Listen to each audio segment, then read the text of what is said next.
Assalamualaikum warahmatullahi ta'ala wabarakatuh. I'm Lamra Arsad. In this video, I'm going to discuss the 6 authorities in education and their contribution, including Wilhelm Maximilian Wundt. Second is Ivan Pavlov. Third is Alfred Benit. Fourth is James Mackin-Cackle. Fifth is Edward Lee Thorndike. And the last one is John Gedges. Let's start with Wilhelm Maximilian Wundt. For more than a century, psychology was considered as more of a philosophy. However, in the mid-19th century, a German physiologist named Wilhelm Wundt brought psychology into a new era. He was born in German town of Nicarau outside of Monhan on August 16, 1832. He started medicine in the University of Tübingen. However, he realized that being a doctor was not his vocation. So, he turned himself into physiology at the University of Berlin and studied physiology under the guidance of Johann Smoller, also known as the father of experimental physiology. In 1857, he became a lecturer at the University of Heidelberg, and at the same time, he worked as an assistant of Hermann Helmholtz on 1862. One introduced experimental psychology in the book Contribution to the Theory of Sensory Perception. However, he is much more known for his groundbreaking works, Principles of Physiological Psychology, which was established in 1874. In this work, he emphasizes the connection between physiology and psychology. He also asserts that psychology should become a distinct scientific discipline, and with this goal, he opened the very first psychology research laboratory at Leipzig University in 1879. Throughout his teaching career, Wundt attracted a lot of students from different parts of the world. For over a year, more than 17,000 students migrated to Germany to attend his class. Wundt's hard work became the fundamental step in the creation of different schools of thought on psychology, from structuralism, functionalism, psychodynamic, and more, and that it is safe to say that Wilhelm Wundt is truly the father of psychology. Our next is Ivan Pavlov. Ivan Pavlov was born on September 26, 1849 in Ryazan, Russia. Some would say he is the father of the behaviorist movement. His experiment in the digestive system to learn about physiology led to the psychological theory of conditional response, which won him a Nobel Prize in 1904 and paved the way for theorists like Watson and Skinner. Pavlov started the building blocks for the factory of behaviorism in learning. Many theorists such as Skinner and Watson used Pavlov's conditional reflexes to shape their own theories in behaviorism in education. During formal education, students are conditioned on how to behave in class. For example, a bell signs that class is over, and when the next bell rings, class begins. Certain techniques are used and told to make sure that the student behaves in the proper manner in certain situations. One of the conditioned response is when the teacher may write information on the board.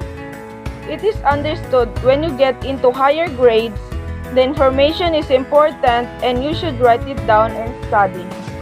Pavlov's work had a huge effect on how humans perceive themselves and their behavior along with learning.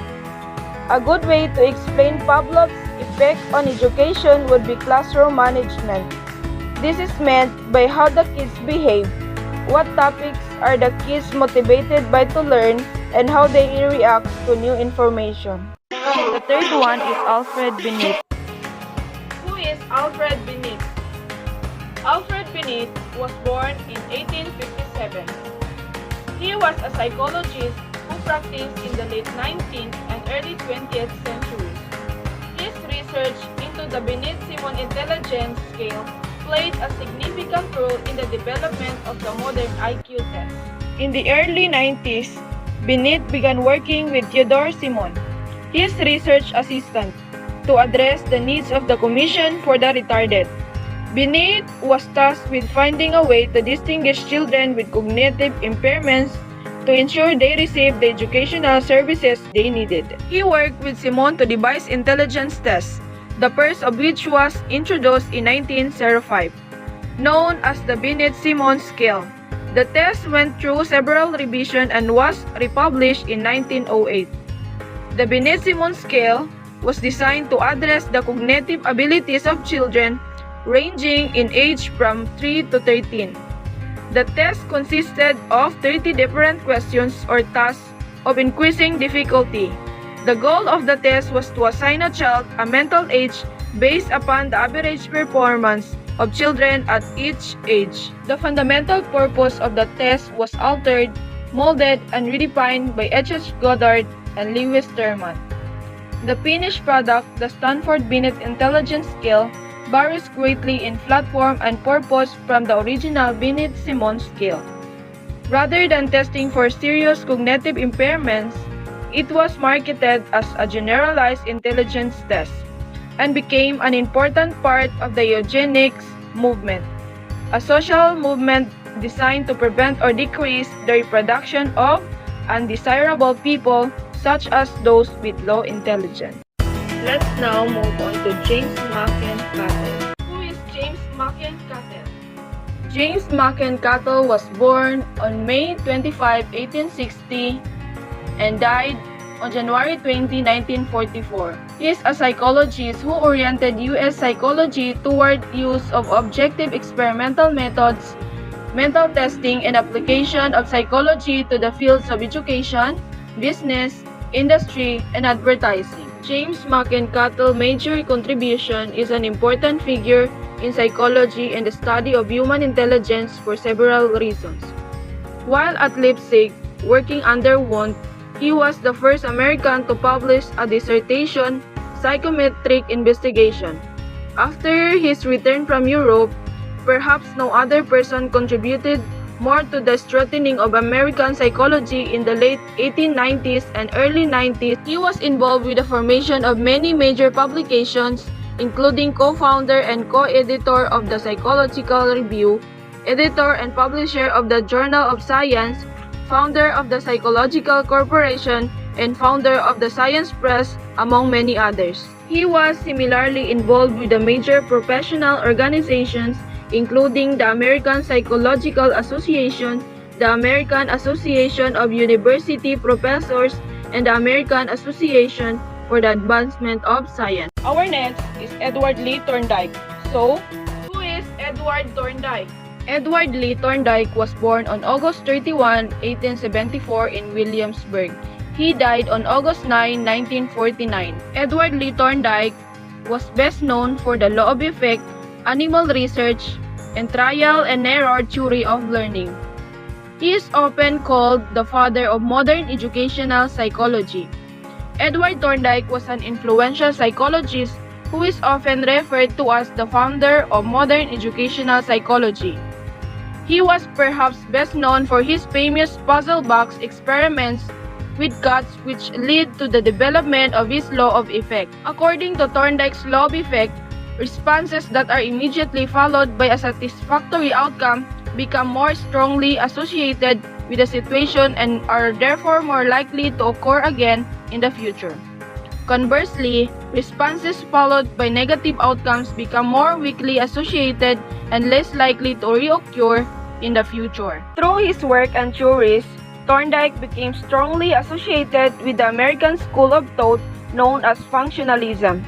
Other prominent functionalist thinkers included Harvey Carr, James Rowland Angel, and John Dewey. Thorndike is also often referred to as the father of modern-day educational psychology and published several books on the subject. Today, Thorndike is perhaps best remembered for his famous animal experiment and for the law of effect.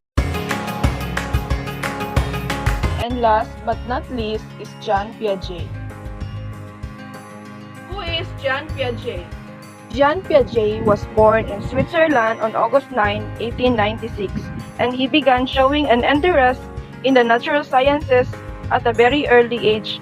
By age 11, he had already started his career as a researcher by writing a short paper on an albino sparrow. Jean Piaget was a Swiss psychologist and genetic epistemologist. He is most famously known for his theory of cognitive development that look at how children develop intellectually throughout the course of childhood. Jean Piaget is known for his theory of cognitive development and genetic epistemology. Epistemology is a branch of philosophy that is concerned with the origin, nature, extent, and limits of human knowledge. Piaget was interested not only in the nature of thought, but also in how it develops and understanding how genetics impact this process.